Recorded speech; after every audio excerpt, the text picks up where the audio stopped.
क्या तुम्हें पता है डीमन स्लेयर सीरीज ने तुमसे कई बार झूठ बोला है। जैसे जब तांजीरो की तलवार का कलर ब्लैक हो जाता है तब साकोंजी और हागा नेजुका डर जाते हैं और शॉक हो जाते हैं, क्योंकि लोगों का मानना था कि ब्लैक ब्लेड यूजर्स बहुत ही कम उम्र में मारे जाते हैं और किसी भी ब्रीदिंग स्टाइल को नहीं सीख पाते, और तांजीरो भी ये सुनकर शॉक रह जाता है। लेकिन सच तो ये है कि ब्लैक ब्लेड यूजर्स दुनिया के सबसे टैलेंटेड और पावरफुल स्वॉर्ड्समैन होते हैं, और वो ब्रीदिंग स्टाइल सिर्फ इसलिए नहीं सीख पाते क्योंकि वो बने हैं सबसे पावरफुल ब्रीदिंग सन ब्रीदिंग को सीखने के लिए। अगर तुम्हें ये सीक्रेट इंटरेस्टिंग नहीं लगा तो क्या तुम इस हिडन डिटेल के बारे में जानते हो या फिर इस वाले सीक्रेट के बारे में जानते हो?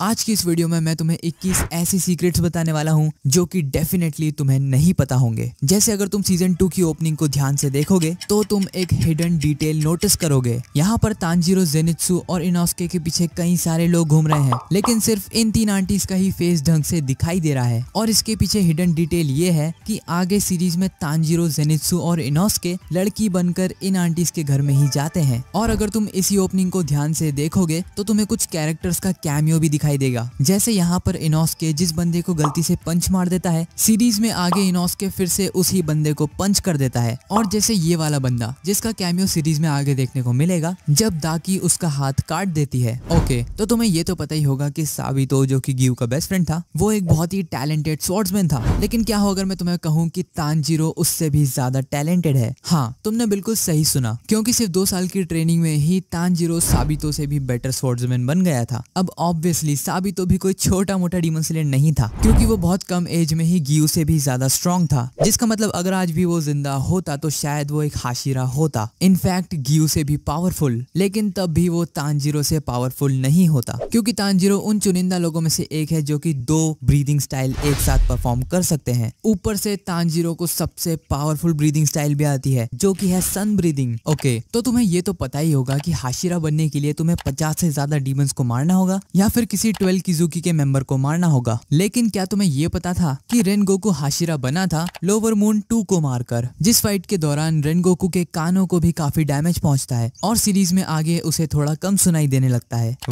अब तक मैंने तुम्हें 21 में से सिर्फ और सिर्फ 5 सीक्रेट्स ही बताए हैं जो कि तुम्हें काफी पसंद आए हैं, लेकिन इसके आगे आने वाले सीक्रेट्स तो और भी ज्यादा इंसेन है। इसीलिए अगर वीडियो पसंद आ रही है तो शर्माओ मत, लाइक कर दो। क्या तुम्हें ये बात पता थी कि तांजीरो की स्वॉर्ड एक्चुअली में जुजुत्सु काइसेन में अपीयर हुई है? तो अभी रिसेंट चैप्टर्स में से ही एक चैप्टर में ये मोटा बंदा सिटी में भाग रहा होता है एक तलवार ढूंढने के लिए, और तलवार ढूंढते ढूंढते वो एक बच्चे के कमरे में घुस जाता है और वहीं पर उसे दिखती है ये वाली कटाना। लेकिन जैसे ही वो उसे उठाता है उसे पता चलता है कि ये तो एक बच्चे का खिलौना है। लेकिन सबसे कमाल की बात तो ये थी कि जब वो उस टॉय के बटन को प्रेस करता है तब उस खिलौने में से आवाज आती है, water breathing first form water surface splash. Demon slayer में मैंने कुछ ऐसी चीजें नोटिस करी है जो कि तुमने भी नोटिस करी होगी कि कैसे सीरीज के कुछ कैरेक्टर्स रिजेंबल करते हैं हमारी बॉडी के 5 सेंसेस को। जैसे तांजीरो रिजेंबल करता है सेंस ऑफ स्मेल को, क्योंकि तांजीरो की स्मेल करने की पावर बहुत ही अच्छी है। जिसके बाद आता है जेनित्सु जिसके पास है सेंस ऑफ हियरिंग। वहीं इनोस्के रिजेंबल करता है सेंस ऑफ टच को, क्योंकि इनोस्के की टच करने की पावर इतनी कमाल की है कि वो कहीं दूर से गिरते हुए पत्ते को भी फील कर सकता है। कनाओ रिजेंबल करती है सेंस ऑफ साइट को, क्योंकि उसकी आंखें इतनी अच्छी है कि उसने देखने मात्र से ही फ्लावर ब्रीदिंग के बेसिक सीख लिए थे। And then we have Genya for sense of taste, और ऐसा इसलिए है क्योंकि गेन्या खा सकता है डीमंस को और टेम्पररी उनसे पावर भी गेन कर सकता है। तो तुमने फॉर्मर वाटर हाशिरा को हमेशा ये रेड कलर का मास्क लगाते हुए देखा होगा, लेकिन इसका कारण क्या है? तो बेसिकली साकोंजी ओरोकोडाकी का रियल फेस बहुत ही ज्यादा काइंड और जेंटल है, जिस वजह से कई लोग, यहाँ तक कि कई डीमंस भी उसका मजाक उड़ा दिया करते थे। इसलिए वो अपने फेस को लेकर काफी एम्बैरेस्ड फील करता था। एंड यही वो कारण था कि फॉर्मर वाटर हाशिरा ने अपने फेस के आगे ये डेंजर मास्क लगाना शुरू कर दिया। अब अगर तुम्हें डीमन स्लेयर पसंद है तो उसका एक कारण तो जरूर होगा उसके एनिमेशंस। लेकिन इतने कमाल के एनिमेशंस के लिए कमाल का पैसा भी लगता है, क्योंकि एवरेजली डीमन स्लेयर के हर एपिसोड का बजट अ वॉपिंग $80,000 होता है, मतलब लगभग 60 से 70 लाख रुपए पर एपिसोड। और अब तुम अंदाजा लगा सकते हो कि एक सीजन को बनाने में कितने करोड़ों का इन्वेस्टमेंट लगता होगा। क्या तुम जानते हो कि सारे हाशिरास की रियल एज क्या है? अगर नहीं जानते तो टेंशन मत लो, मैं बता देता हूँ। तो सबसे पहले गियोमे की एज है 27 और वो सभी हाशिरास में सबसे बड़ा है। जिसके बाद आता है फ्लैशी तेनगेन जिसकी एज है 23। फिर आते हैं गियू, ओबोनॉय और सानेमी, क्योंकि इन तीनों की एज सेम है और इन तीनों की एज है 21। जिसके बाद आता है फ्लेम हाशिरा क्योजिरो रेनगोकू जिसकी आकाजा से फाइट के दौरान एज थी 20। फिर आती है लव हाशिरा मित्सुरी जिसकी एज है 19 एंड देन शिनोबू जिसकी एज सिर्फ 18 साल है और सबसे आखिर में द यंगेस्ट हाशिरा मुइचिरो तोकितो जिसकी एज है 14। तुम्हें ये तो पता ही होगा कि गेन्या डीमंस को खा सकता है और टेम्परेली उनसे पावर्स ले सकता है, लेकिन गेन्या ये करने वाला अकेला नहीं है। हालांकि ये स्पेशल केस क्यों, क्या और कैसे है इस बारे में तो कोई ज्यादा नहीं जानता, लेकिन कोकोशिबो ने इन्फिनिटी कैसल आर के दौरान बताया था कि 300 साल पहले एक और ऐसा इंसान था जो कि डीमंस को खाकर उनसे पावर्स गेन कर सकता था।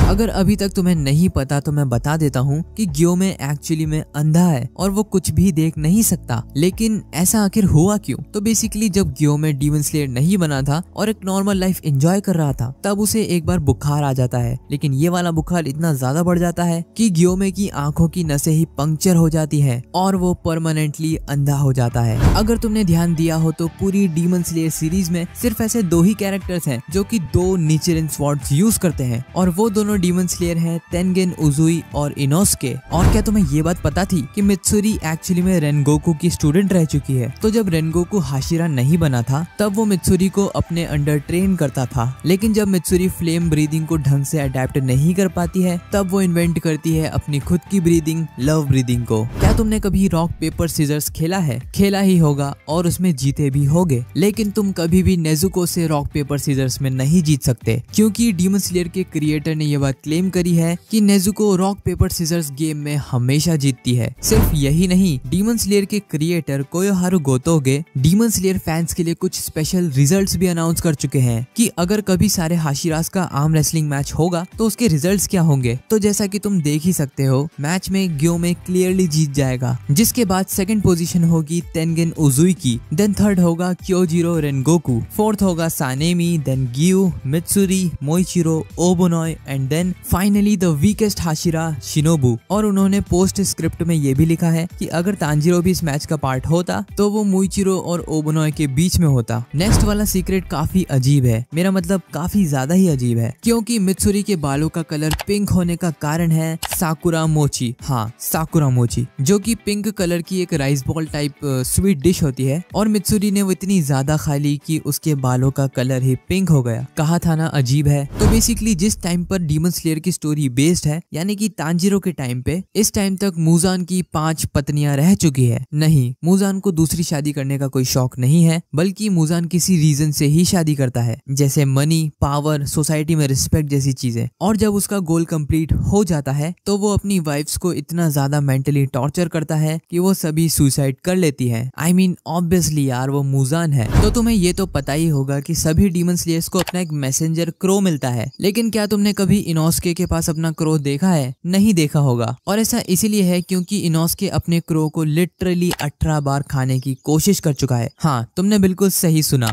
18 बार खाने की कोशिश कर चुका है। अपर मून 6 ग्योतारो और दाकी को हरा देने के बाद तेनगेन उजुई रिटायरमेंट ले लेता है। अब यहाँ पर बहुत सारे लोग सोचते हैं कि तेनगेन अपनी इंजरीज की वजह से रिटायरमेंट लेता है, लेकिन ऐसा बिल्कुल भी नहीं है। एक्चुअली में तेनगेन रिटायरमेंट लेता है क्योंकि उसकी वाइफ हिनात्सुरु हमेशा से चाहती थी कि वो एक नॉर्मल लाइफ जिए और इसीलिए फाइनली तेनगेन अपना रिटायरमेंट ले लेता है। जब भी डीमन स्लेयर सीरीज में कोई फाइट होती है तब उसका बेस्ट पार्ट होता है एलिमेंट्स के विजुअल इफेक्ट्स। लेकिन क्या हो अगर मैं तुमसे बोलूं कि वो इफेक्ट्स एग्जिस्ट करते ही नहीं है? हाँ, तुमने बिल्कुल सही सुना। तो कोयोहारू गोतोगे ने ये चीज फाइनली कंफर्म कर दी है कि ये सारे इफेक्ट्स यूजर अपने दिमाग में बनाता है, जिससे वो ब्रीदिंग स्टाइल्स को अच्छे से परफॉर्म कर पाता है। और हम ये इफेक्ट सिर्फ इसीलिए देख पाते हैं क्योंकि हम उस कैरेक्टर के पर्सपेक्टिव से फाइट को देखते हैं। वैसे मुजान की मौत के बाद फ्यूचर जनरेशंस में क्या होता है ये जानने के लिए इस वीडियो पर क्लिक कर दो। अब देख क्या रहे हो यार, क्लिक करो।